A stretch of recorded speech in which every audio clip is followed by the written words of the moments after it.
waa président foo nekk nii fi nga taxaw nii fan la. maa ngi taxaw fii ci Mbour ci plage bi. lu xew fii mbaa jàmm la.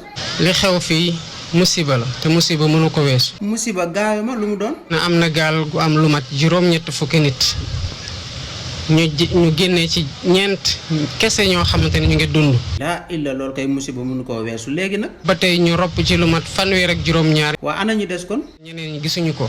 loolu moom wax dëgg yàlla musiba la. musiba mënul weesu loolu. waa léegi pour yow ñoom lan moo leen yóbbee lii ñuy def nii yëpp. naqar ak seen ñàkk liggéey gu ñu nekkee. waa mais am na ñoo xam ne am nañ fi liggéey te seen liggéey mu ngi dox. ñenn ñi sax am fi liggéey waaye ñu di leen gëmloo ne feneen moo gën. ñooñu di gëmloo ndaw yi feneen moo dàq ba ñuy jël gaal yi yéen loo leen siy xalaat. ñooñu gouvernement bi dina ko jëflanteeg ñoom ba mu mat sëkk. waa mais comme ñoom ñi ngi fiy liggéey te ñu ngi am tuuti nañ toog rek. waaye xëy na dañoo bëgg lu gën a bari. gis nga lu gën a bari moom kenn mënul xëy rek am ko. àdduna dara xëyul sotti. mais yéen ñi nga xam ne yéenay soog a ñëw lan mooy seen pexe. solution yi gouvernement bi ñëw doore egsi di mettre en place mënul xëy rek ñëpp amandoo liggéey. loolu moom dafa leer mais ci naka ngeen ko nar a doxalee. ci ndànk-ndànk la ñuy saafara problème yi ñu fi fekk ba ku ne xam ne Sénégal ñu ngi koy liggéey te ku ne war a jàpp ne tamit sa loxo dañ ko ci war a dugal. ma laaj la suñ la joxee maafe yàpp jox la mburu ban nga siy jël. ci mburu mi. léegi yow bàyyi lekk mburu ma fay la. mënul nekk.